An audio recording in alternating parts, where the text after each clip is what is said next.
반갑습니다. 2월 18일 목요일 요양 새벽 묵상 시작하겠습니다. 참 좋으신 우리 아버지 하나님, 살아있음을 감사드리며 또 살아서 영원하신 하나님을 알고 그 하나님의 사랑 안에 거하게 하심을 감사드립니다.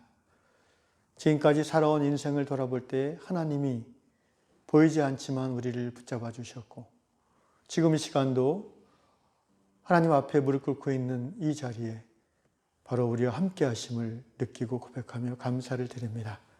살아계신 하나님, 이 시간이 온전히 주님의 시간이며 또 주님의 영광의 임재를 드러내는 시간이 되기를 원하오니 성령이여 임하여 주시옵소서. 주의 말씀으로 우리를 깨닫게 하여 주시옵소서. 예수님의 이름으로 기도합니다. 아멘.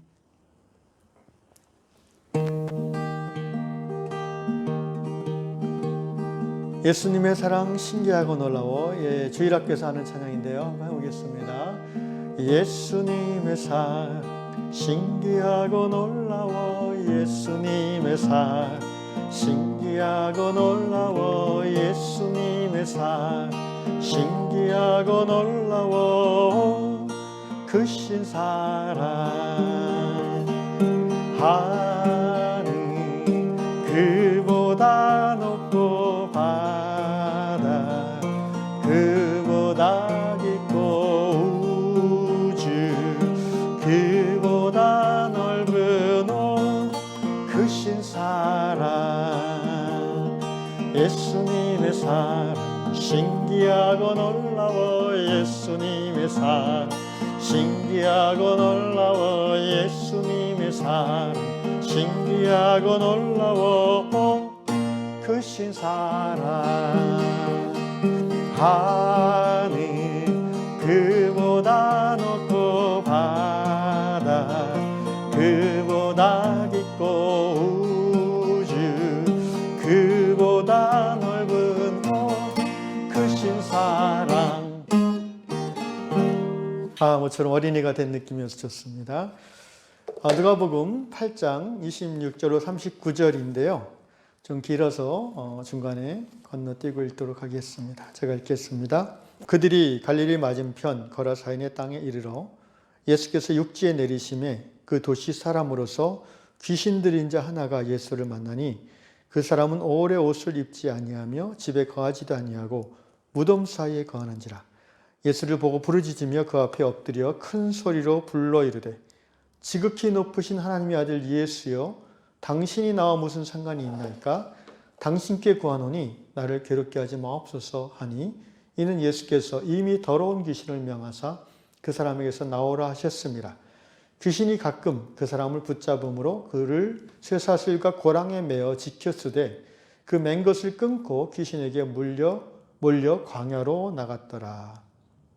38절 귀신 나간 사람이 함께 있기를 구하였으나 예수께서 그를 보내시며 이르시되 집으로 돌아가 하나님이 내게 어떻게 큰 일을 행하셨는지를 말하라 하시니, 그가 가서 예수께서 자기에게 어떻게 큰 일을 행하셨는지를 온 성내에 전파하니라. 아멘.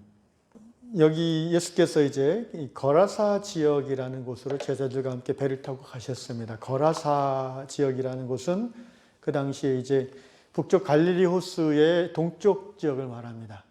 예수님이 주로 활동하시는 갈릴리 지역은 갈릴리 호수 서남 쪽이고요.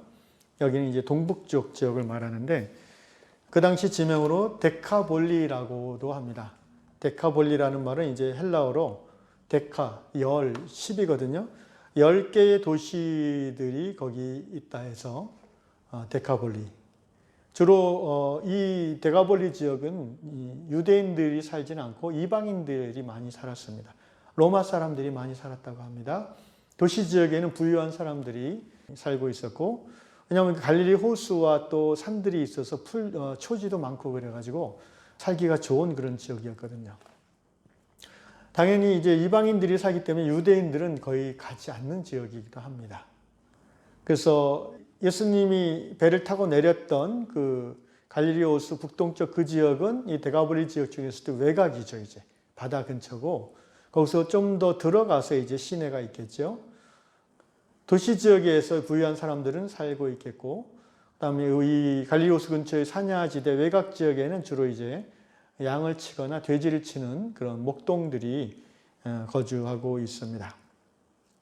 자, 이 거라사 군대 귀신 들린 사람 이야기는 복음서에 마태, 마가에도 나옵니다. 마태복음 8장, 마가복음 5장에도 나오는데요. 마태복음 8장에는 2명의 군대 귀신 들린 사람으로 나오고 마가복음과 누가복음에는 1명으로 나옵니다. 이 사람들의 상태는 어떠냐면은 귀신 들렸는데 군대 귀신. 이 군대라는 말은 이제 헬라 원어에는 레기온이라는 말인데 그 당시 로마 군대의 편제 중에서 레기온은 제일 큰 단위입니다. 요새로 말하면 사단보다도 훨씬 큰 군대 단위인데 한 6,000명 정도의 규모로서 근데 이 레기온 귀신이라 하면 그러니까 셀 수 없이 많은 귀신이 들어가 있다는 거죠. 그 한 사람 안에. 그래서 그런지 굉장히 사람들이 두려워하는 그런 행동을 합니다. 밤에 무덤에서 거처하고요. 그 당시 무덤들은 이제 그냥 우리식의 흙으로 덮은 무덤이 아니라 동굴이나 또는 이렇게 구조물로 돼서 이렇게 방 같은 게 있어요. 그 안에 시신을 안치하고 이러니까 비를 피해서 거기에서 살았다는 거죠. 그리고 옷을 다 벗고 지내고 이 사람은 또 이 사람들이 돌아다니는 것이 이제 두려우니까 낮에 이제 여러 사람이 가서 이 사람을 이제 쇠사슬로 묶어놨음에도 불구하고 귀신이 역사하면 그것을 끊고 나올 정도로 광증이 심한 사람들입니다. 예수님이 갈릴리호수 이 서남 쪽에서 배를 타고 이제 건너갔는데 배에서 내리자마자 이 귀신 들린 사람이 무덤에서 뛰쳐나왔어요.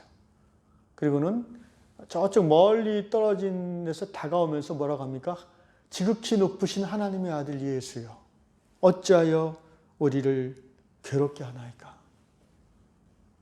이미 예수님이 그 귀신의 존재를 성령으로 감지하고 성령께서 말씀해 주시겠죠?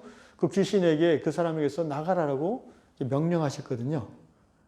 소리를 크게 할 필요가 없어요. 그죠? 축사 사역은 목소리를 크게 하고 뭐 그럴 필요가 없는 겁니다. 사실은. 귀신은 귀머거리가 아니거든요. 귀신은 오히려 예민한 영적 존재거든요. 생각만 해도 전달하고 알아들을 수 있는 그런 존재일 때도 있습니다. 어쨌든 29절에 보니까 예수께서 이미 더러운 귀신을 명하사 그 사람에게서 나오라 하셨기 때문에 이 귀신이 예수 앞으로 달려나와서 막 사정을 하는 거죠. 저를 쫓아내지 마십시오. 이렇게 사정하는 거죠. 그래서 예수님이 물어봅니다. What is your name? 내 이름이 뭐냐? 그러자 귀신이 군대라, 레기온이라, 셀 수 없이 많다는 것이죠. 31절에 귀신이 요청합니다. 무적행으로 들어가라 하지 마시기를 간구하더니. 무적행, 영원한 지옥이죠. 예수님이 그런 권세가 있는 하나님의 아들인 것을 귀신은 아는 거죠. 그리고는 이렇게 얘기합니다. 32절 마침 그곳에 많은 돼지떼가 산에서 먹고 있는지라 귀신들이 그 돼지에게로 들어가기 허락하심을 간구하니 이에 허락하시더라.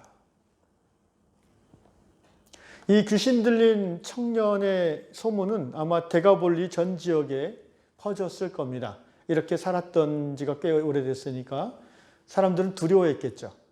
그런데 어느 날 소문으로 듣던 예수와 그 제자들이 배를 타고 건너와서는 이 귀신과 맞닥뜨렸어요. 그러면서 이제 귀신과의 대화 장면을 제자들은 물론이고 그 지역의 사람들도 들은 사람이 있을 겁니다. 그래서 예수님이 귀신이 이제 돼지떼로 들어가겠다고 허락을 구하니까 예수님이 그걸 허락하셨어요. 그러면서 귀신들이 돼지떼로 들어가니까 어떤 결과가 나타났어요? 거의 2천여 마리에 이르는, 오늘 누가복음에는 숫자가 안 나오지만 마가복음에는 거의 2천여 마리라고 이 숫자까지 표현하고 있습니다. 거의 2천여 마리에 이르는 돼지떼들이 산비탈에서 갈릴리 바다로 내리닿는 거예요. 2천 마리가 다다다다 내려와가지고는 바다에다 빠져서 죽는 겁니다. 여러분 이것을 실제 우리가 거기서 본다고 생각해 보시죠. 굉장히 기괴하기도 하고 공포스럽기도 하지 않겠습니까? 돼지 2,000마리, 수천 마리의 돼지가 막 입에 거품을 물고 엄청난 속도로 산에서 다다다다 와 내려오더니 그냥 물에 빠져서 다 죽어서 둥둥 떠다니는, 얼마나 이게 공포 영화의 한 장면 같습니까? 굉장히 그 센세이셔널한 사건이죠. 그래서 돼지를 치던 목동들은 어땠겠어요? 얼마나 놀랐겠어요? 놀랄 뿐 아니라 저거 자기 돼지도 아니에요. 주인이 다 있어요. 농장 주인들은 따로 있어요. 자기들은 품삯 받고 하는 사람인데 자기들이 이거 다 물어내게 생겼잖아요. 지금 완전히 파산하게 생겼어. 그래가지고 이 목동들이 34절 돼지를 치던 자들이 그 이루어진 일을 보고 도망했어요. 도망가죠. 성내에 달려가서 그 마을에 알려야죠. 돼지 주인에게 알려야죠. 안 그러면 자기가 누명을 쓸 수 있으니까. 그러자 돼지 주인들이 35절 사람들이 그 이루어진 일을 보러 나와서 막 달려가지고 그 현장까지 다시 왔어요. 사람들이. 예수께 이르러 보니까 귀신 나간 사람이 옷을 입고 있어요. 늘 옷을 벗고 있던 사람 옷을 입고 있고 정신이 온전하여져서 예수님의 그 발치 아래 얌전하게 앉아 있는 것을 봤어요.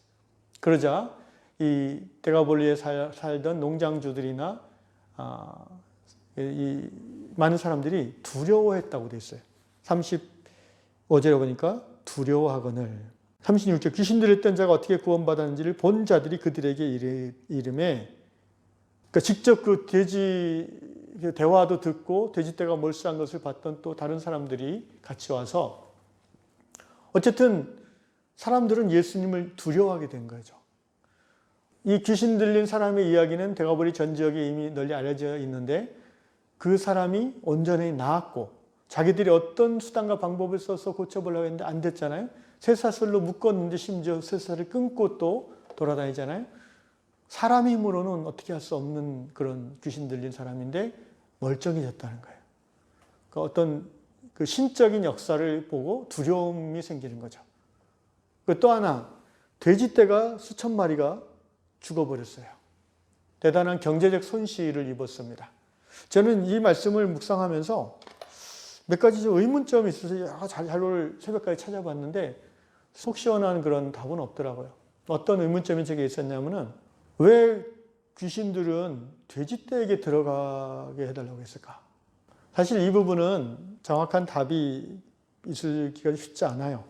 왜냐하면 귀신이라는 영역은 학문적으로 이렇게 또는 정신분석학적으로 규명이 잘 안 된 영역이 많기 때문에, 다만 제가 이제 성경의 교훈이나 또 제 경험으로 이렇게 유추해 보건데, 제 생각입니다. 이거는 생각해 보건데, 이 귀신이라는 존재는 숙주, 그러니까 어떤 그 주로 척추동물의 경우가 많던데 보니까 숙주가 있어야지 그 숙주의 그 물질, 몸 근육이나 뼈대를 통해서 힘을 발휘하기 좋은 존재인 것 같아요.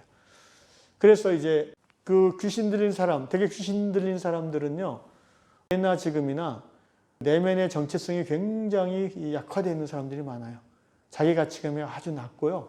쉽게 말하면 왕따 많이 당하는 이런 아이들이 그런 기간을 오래 겪으면서 가정 안에서도 부모에게 인정받지 못하고 맨날 야단이나 맞고 학교에서도 왕따 당하고 이런 애들이 이제 영적으로 굉장히 침체되어 있고 틈이 완전히 벌어져 있는 상태에서 어떤 계기를 통해서 이제 악한 영 귀신이 역사하게 되는 거죠. 그런데 왜 하필 돼지떼에게 들어가 달라고 했을까?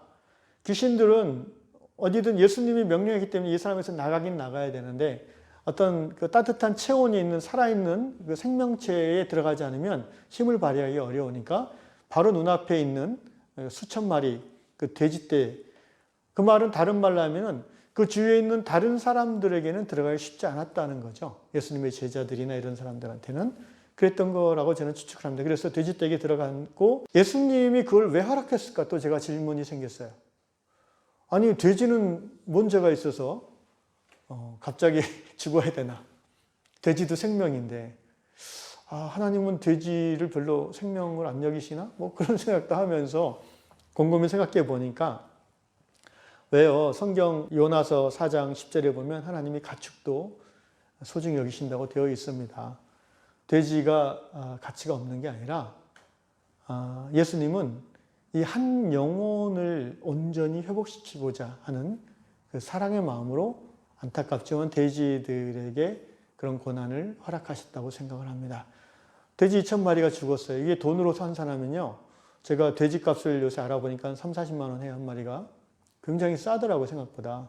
그래가지고 어떻게 돼지 농가가 먹고 살지 모르겠는데, 어쨌든 50만 원 잡아도요, 2,000마리면은 10억입니다, 10억. 재산 가치로는 10억이 지금 확 날아가 버린 거예요. 그죠? 나중에 이제 이 청년이 온전해졌을 때 예수님 앞에 이렇게 무릎 꿇고 앉았다고 그랬죠? 얌전하게. 예수님하고 대화를 하잖아요. 예수님이 이런 얘기를 하셨을 것 같아요. 38절에 보니까 귀신 나간 사람이 함께 있기를 구하였으나 왜 함께 있기를 구했을까요? 이 청년은 어렸을 때부터 뭔가 그 영혼이 굉장히 피폐했던, 사랑을 잘 못 받았다든지, 뭔가 하여튼 자기 역할을 다하기 어려웠던 그런 환경에서 컸던 것 같아요. 굉장히 영적으로 취약했던 사람인데, 사랑받지 못했던 사람인데, 이제 구원을 받은 거잖아요. 그러니까 이 청년 입장에서 봤을 땐 자기를 구원해준 예수님에게 사랑을 느끼는 거죠. 저분하고 함께 있고 싶다. 왜 우리가 정말 존경하고 사랑하는 마음이 있으면 따라다니고 싶잖아요. 이 청년이 그런 마음이 든 거죠. 그만큼 예수님이 좋아진 거죠. 예수님과 함께 있으면 든든하고 예수님이 자기를 이렇게 아껴주시는 것이 느껴지고, 그래서 함께 있기를 구하였으니 예수께서 그를 보내시며 말씀하시기를 집으로 돌아가, 집에 가라. 하나님이 내게 어떻게 큰 일을 행하셨는가를 말하라. 자, 큰 일을 행하신 하나님. 어떤 큰 일을 행하셨는가? 하나님이 너에게 어떤 큰 일을 행하셨기에 네가 이렇게 정상적으로 구원을 받고 회복되었는가? 하나님이 너를 위해서 10억 원어치 돼지를 사용하셨다는 거예요. 저는 그렇게 해석이 들었어요. 너는 가치 없는 사람이 아니고, 너는 있을만한 사람이 아니라, 너는 돼지 2,000마리하고도 바꿀 수 없는, 너는 돈으로 한 사람은 10억하고도 바꿀 수 없는, 여러분 그 당시 가난한 사람에게 오늘날도 마찬가지지만 10억이란 돈은 꿈과 같은 돈입니다. 부자들에게는 별거 아니지만 시골에서 돼지치고 농사짓는 사람들에게 10억은 평생 만질 수 없는 돈이잖아요. 너의 가치는 10억 이상이야라는 거예요. 예수님은 그 얘기를 이 청년에게 해주고 싶었던 것 같아요. 이 청년이 정신이 온전해진 후에 자기 가치감이 자기 안에 형성되는 게 필요합니다. 그렇지 않으면 예수님 떠난 후에 또 무너질 수 있어요. 이 청년은 예수님을 떠난 후에도 집으로 돌아가서 예수님이 저를 구원해 주셨어요. 예수님이 돼지 2,000마리를 희생하면서까지 저를 살려내셨어요. 저는 예수님 말씀하시기를 너는 10억을 주고도 아깝지 않은 사람이야 라고 말씀해 주셨어요. 이렇게 이제 큰 하나님의 일을 선전하라는 거죠. 이 청년은 아마 죽을 때까지 자신이 예수 그리스도 안에서 소중한 사람인 것을 잊지 못할 겁니다. 사랑하는 형제자매 여러분, 10억이 문제입니까? 하나님이 우리를 그리스도 안에서 택하시고 당신의 외아들의 생명을 내어주시기까지 우리를 구원해 주셨습니다. 우리는 그 한 가지 사실만으로도 온 우주에서 가장 precious, 존귀한 존재들입니다. 그 존귀함에 합당한 믿음의 삶, 사랑의 삶을 오늘도 살아가실 수 있기를 우리를 사랑하시사 구원하시는 예수님의 이름으로 축원합니다. 기도하겠습니다. 하나님 감사합니다. 돼지 2,000마리의 생명이 아깝지 않은 것이 아니라 한 영혼이 그만큼 소중하셨기에 하나님은 돼지들의 희생을 허락하신다고 믿습니다. 주님, 돼지들의 희생을 통해서 회복된 이 청년이 평생 하나님의 사랑 가운데 자신이 얼마나 소중하고 귀한 존재인 것을 깨닫고 하나님의 사랑에 합당한 삶을 살게 될 줄로 믿습니다. 우리도 그렇게 살기를 원합니다. 주님, 외아들을 내어주시기까지 우리를 사랑하신 그 하나님의 사랑을 늘 기억하며 감격하며 그 사랑 받아서 누리며 오늘도 말씀 속에서 그 사랑을 다시 한번 회고하며 그 사랑 받은 자답게 이제는 사랑을 흘려보내는, 오늘 만나는 모든 가족들과 친구들과 이웃들과 또 일터 현장의 사람들에게 내 안에 계신 하나님의 사랑을 조금씩 흘려보내는 나의 말과 나의 태도와 나의 행동과 또 나의 그 모든 일하는 모습 속에서 하나님을 드러내도록 도와주시옵소서. 예수님의 이름으로 기도합니다. 하늘에 계신 우리 아버지, 아버지의 이름을 거룩하게 하시며 아버지의 나라가 오게 하시며 아버지의 뜻이 하늘에서 같이 땅에서도 이루어지게 하소서. 오늘 우리에게 일용할 양식을 주시고 우리가 우리에게 잘못한 사람을 용서해 준 것 같이 우리 죄를 용서해 주시고 우리를 시험에 빠지지 않게 하시고 악에서 구하소서. 나라와 권능과 영광이 영원히 아버지의 것입니다. 아멘.